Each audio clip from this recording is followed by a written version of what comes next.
Hello, everyone, and welcome to the final round here at the 2018 Rumble, presented by Discraft. Terry Miller, the disc golf guy, along with Illinois' own Dana Vicich, Dana, Westlake Park. What a glorious place to be here in the springtime in April. Absolutely. One of my favorite courses to play and one of my favorite events. I've watched this event evolve for many, many years. In fact, I think I was at Westlake the year it was first ever played in a temporary setup. And now we're out here with 24 permanent holes. We're going to bring you the front and the back. Here's Adam Hammes. He's got a 3-stroke lead at this A-tier after 2 previous rounds. Yeah, Adam came out playing really strong round 1, round 2, and here he is with a good lead. Hole 1, it's a short par 4, but it's really tricky. Really just got to get a straight shot down. Looks like Double G's going with the roller here.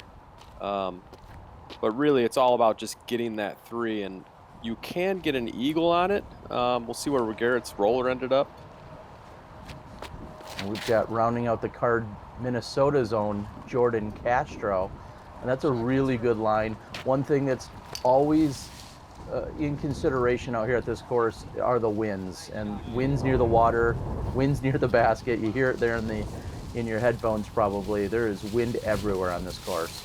Absolutely, and that was a beautiful upshot by Double G.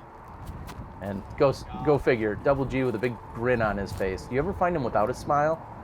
Nope. Love seeing him back on tour this last season, and looking forward to seeing him again this year in 2019. And as you just alluded to, this came in April of 2018. There's a little extra bonus footage I ran out there and caught. And so although a little bit late, better late than never, as Geisinger goes just a little bit deep there. Yeah, and this has got a runaway green. Hammes opting to lay it up. Smart move, because that wind really is coming off the lake right there. Yeah, you're looking at inside the circle putts, and the 2 of the best players out here just laid up, and Geisinger, you see his uphill putt, no good. A little bit of a tester here, right into the headwind. Dana, throughout this round, we can talk about the stark contrast between Geisinger's rifle putts as opposed to, say, the lofty putt that we find from a Double G. So very different in their approaches. Absolutely. Geisinger's putt, in theory, should be a little bit better in this heavy wind today. So we'll see what the 2 different styles can do for these guys. All right. Like you said, the par 4, we saw 3 pars out there, and then the birdie by Castro, and 24, 21, and a pair of 20s. What are you trying to do here, Dana? So there's a couple different options on this one. We saw Castro going up the gut, and then there also is the big hyzer over the water. The only trouble is you're crashing into that big tree. You can see there's not a lot of leaves on it, so it's a good play, but it's a little bit risky. So really it's pick your poison. For the most part, you're going to see a lot of players just going up the gut because it's a much safer play. Looks like Double G's lined up what I believe is a Champion Rock. And that is a very trusty disc for Double G, and he's lucky that one didn't kick all the way back and find the water. Yeah, a little bit of a good break, followed by a really bad throw. I believe that was, Geisinger, who stepped up very quickly. You saw, obviously I'm always trying to get in position, but some of these guys are just stepping up, and when they know they're committed to a layup like Geisinger was, there's really no thinking about it. Yeah, and also there could have been a lull in the wind, and that would cause me to run up and pitch up, and I think that's what Geisinger did there. So as you said, after the less than ideal approach shot, it looks like Double G is going to take a really uncharacteristic bogey here on hole number 2. To bogey that one without going out of bounds is not something you see too often. Nope. Surprisingly, though, no birdies on that hole either. No, not really what you expect out of the lead card, or really any card any open division card. So I moved down to more of a catch position here because this one really swings from left to right. So I'm at about the 12 o'clock position from them, and the basket's really at a 3 o'clock position as they're looking at it. Yeah, this is another short par 4. It's all about the tee shot. That was a great forehand from Hammis. The key is to not go too far, but also get far enough, because if you're pinched up short right, it's a really tough angle to the green, and the out of bounds parking lot is very close to the basket, so it is easy to go out of bounds on your upshot. So it is, while it's only 430 feet, it is a relatively difficult par 4, but it is a par 4 that you can see some 2s on. But it doesn't look like any of our lead card is going to be sniffing a 2 today. And Castro pinched up on that right side. As you said, you'd rather be straight or left on this hole. You cannot be tight to the right, because otherwise your angle to the basket's very difficult. And yeah, that grill that we see where those guys are standing, that's kind of your target spot to land. Yeah, and if you can see the gravel right there with the orange line, that's the out of bounds line. So it's a lot. It's about 10 feet from the basket right there. So even putts that hit the basket and roll, they definitely could go out of bounds. And that was a great par putt from Castro. Yeah, after not drawing metal on the previous putt, he goes to one knee and the comebacker. Very solid. Hammis with the easy short birdie here. Got these nice retrofitted Innova Pro 28s. They had the original baskets in here up until they hosted the Amateur World Championships in 2017, and they got these nice basket upgrades, and it was needed out there. They were kind of getting rotted out, and you can see this one still has the old pole, but the newer upper configuration. There you have it. So finally, a couple birdies on the card. Everybody but Castro still did make that great putt. A couple different routes here, or ideas you can go with, right, Dana? Yeah, absolutely. Hammis showed us the left to right forehand route. You can go down low, straight on the right side. Really, it's all about landing safely and not catching a roll down into the water, because it does drop off right behind the basket, and while the water is about 60 feet away, maybe further, it is easy to end up in it. So this one's going to need to sit down. Yeah, controlling that angle as it comes to the ground is probably your number one concern. And Castro's catches that early bush, but stays out of trouble at least, although this is no easy approach shot necessarily. No, and it looks like he threw a pretty good one, and the wind is really going, so those shots didn't look all that great off the tee, but you're having to throw overstable plastic or different. Oh, nice basket. I mean, you were just talking him up there, Dana. I know. It looked a little left, but you can see a little frustration by Geisinger. And Adam, the only birdie here, so he's going to capitalize and pick one up on the group. And like you just said, look at that flag. Even these 15-footers are no gimmies. No, you definitely you want to put it about where Garrett is. That's where you want your putts to be today. All right, so like we said, Adam staying clean here. Geisinger not able to match it, so Adam extends his lead, and now we're going on to one of the more difficult holes we'll find in Illinois disc golf. Oh yeah, this is a 825-foot par 5, and really the righties are throwing a big hyzer, making sure you're staying safe off the tee shot. You want to land where these first 2 throws have landed, and you actually can have an opportunity to get the Eagle 3 here if you get aggressive. Looks like, speaking of getting aggressive, Double G is chewing off a little bit more, but he would have been in the primo spot. It looked like he was about 10-15 feet from being in that little landing spot right there. Yeah, the one challenge here, as you're seeing, is as they're throwing toward, and Double G moves to what is the drop zone here, but as you're throwing toward that gravel area, you just don't want to land in that, and you also don't want to. I don't know if there's gators out there in Illinois, but that is not where you want to be.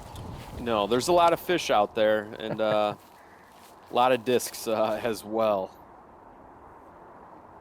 And Hamas is flirting with it, gets the kick. Just when you needed a regular old skip, it somehow flares out into the water.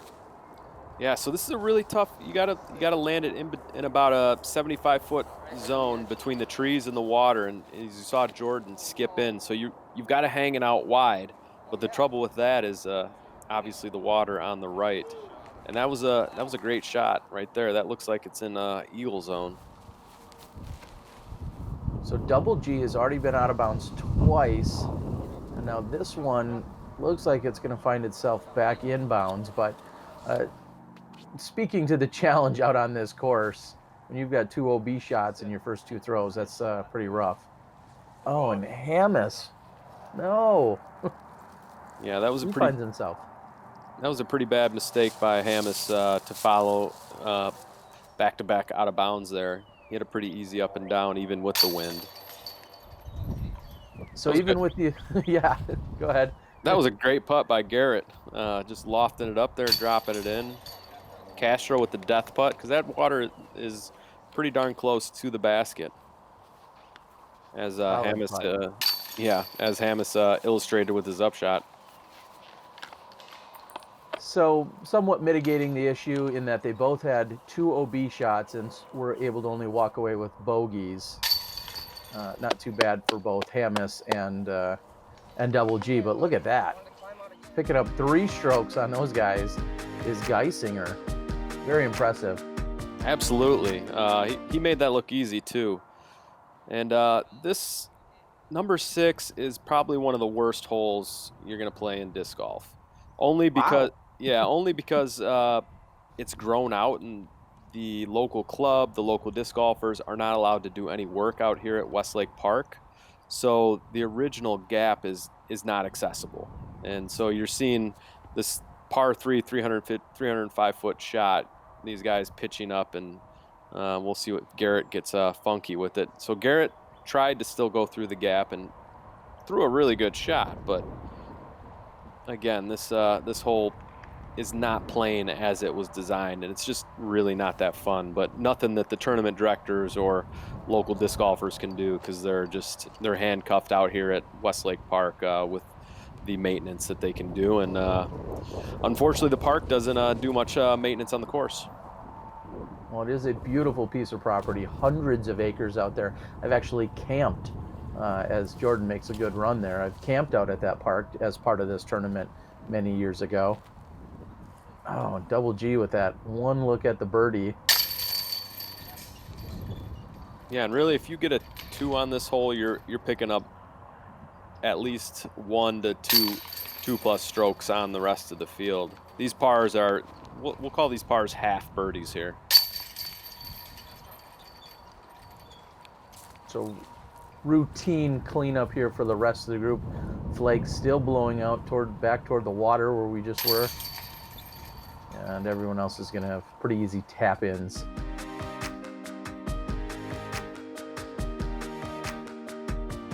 Hamas, his lead is down to 1 after the previous hole.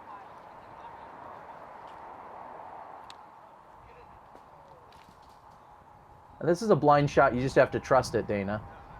Yeah, this is one of those holes where you want to have a few practice throws on before the round or before the event to find out what your line is. And once you get that line down, it is pretty easy for the right-hand backhand player.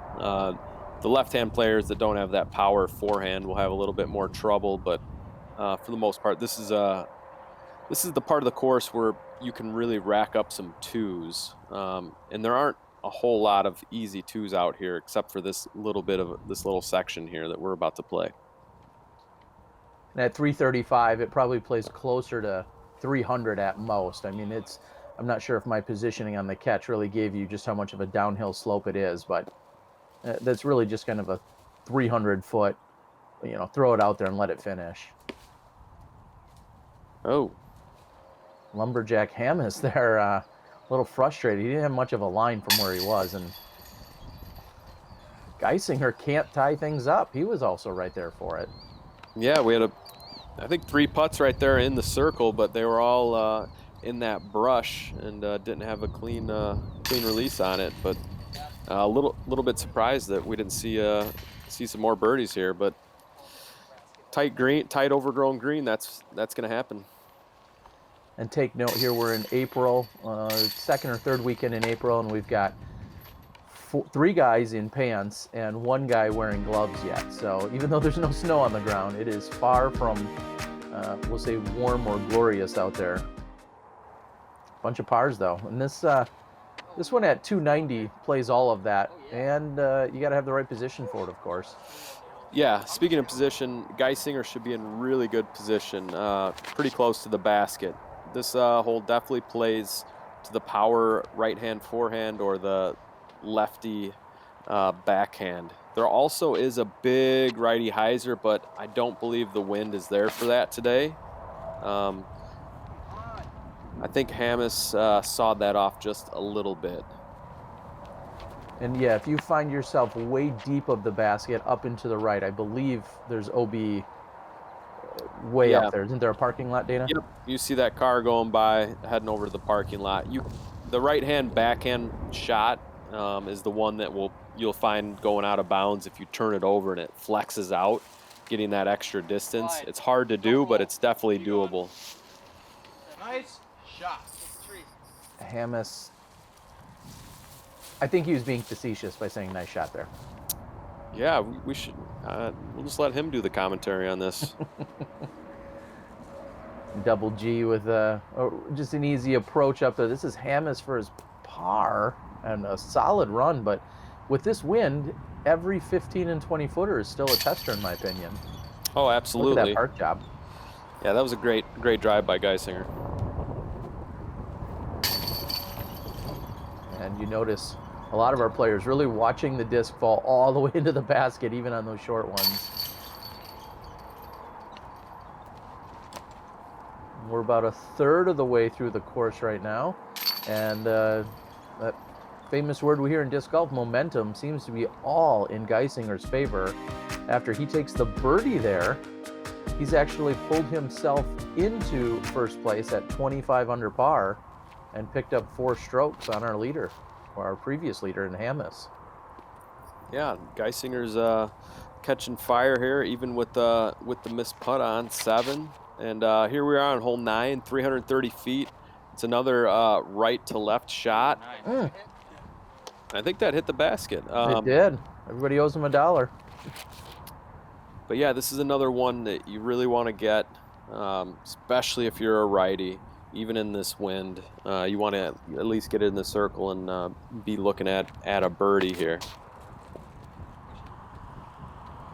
See if that pushes over. He wants the skip, and he doesn't get it there either. Maybe just outside circle's edge. Nice spot, Adam. What a stroke. Yeah, that was a great putt. And actually, before the event, round 1 was out here at Westlake, and I saw Adam warming up at putting, and I said, "Holy cow, this guy can putt."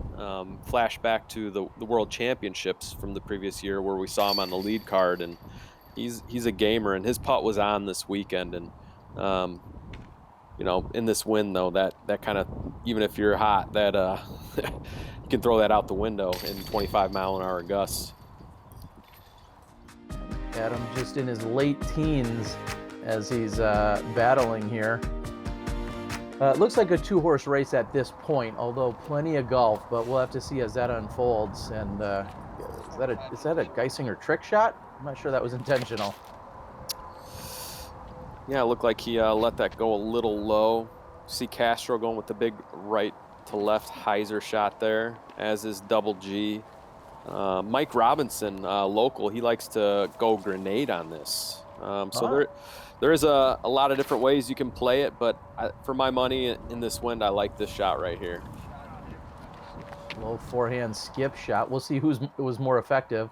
Geisinger's or Hammes, and here's Geisinger after eagle and a few birdies. It looks like he's over the top.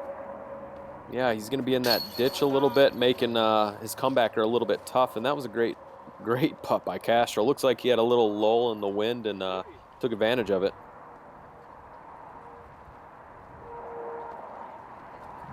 Double G with not enough power.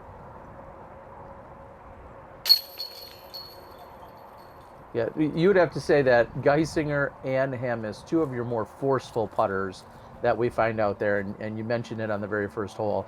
When you're playing in these kinds of winds, having that forceful spin putt, of course, you know, into a headwind that could maybe get up and run away from you, but that's a really good putt to have. Mm-hmm. And we've even seen in other windy conditions, you know, someone like a Ricky Wysocki will occasionally change up his putt, you know, mid-round and say, okay, hey, instead of a loft putt, I'm going to go with a spin putt here. And I've moved down to about almost pin high to pick up that park job. Great shot by Castro. We see Hammes losing a sweatshirt.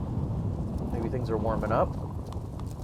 Good shot by him there. And for everyone that hasn't seen this course before, this course is not what you're seeing now. We're in the easy stretch of it. It's about to get serious here on hole 12. So really the round hasn't even started yet, because this course has some teeth, and it's not showing it right now.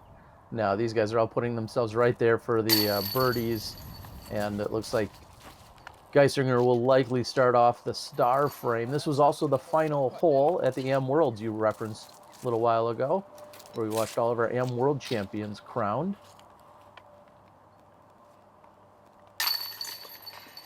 Big parking lot off in the distance that was used as the main headquarters parking lot earlier for AM Worlds. Like you said, yeah, 12 and beyond. I think of 12 and 13, two just beastly holes that are on the horizon. We're going to give you all the action through hole 12, and then, of course, we'll invite you to come back and join us for the conclusion on our second half of the coverage. So, star frame. They're going to move off to that tee pad we saw in the distance.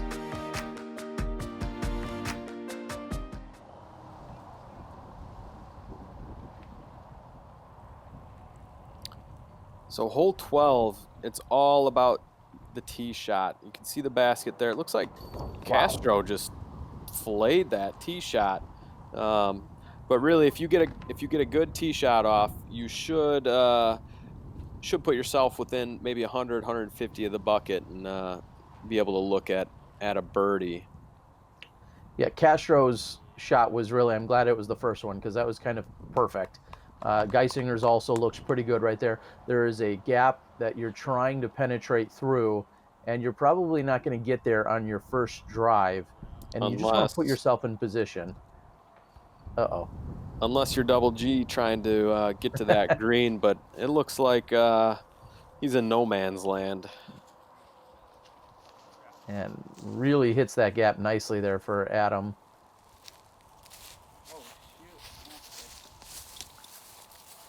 Another basket down by the water, Dana. It's kind of the signature out here at Westlake. Yep. And your up shots, they get away from you, especially in this wind, and you show the bottom of your disc to the wind, you're going to be going in the water. So double G, after 2 minutes and 59 seconds, was finally found. He approached to where he just threw from there, so he's still looking at just lining up for the 4 and taking a par. And Hammes, even with a less than ideal drive, takes the birdie. Geisinger's looking to do the same. Yep, couple good birds right there. So again, as these guys are closing things out, we invite you to join us, as Castro doesn't want to close it out that way, but he's going to end with a par. Double G is going to end with a par. Thank you, Dana, for joining us. Thank you to the Rumble and all the staff and the crew. Love being down here in Illinois, taking in the final action. Thanks to Discraft, the presenting sponsor. We'll see you guys as we bring you the final 12 holes of the Rumble.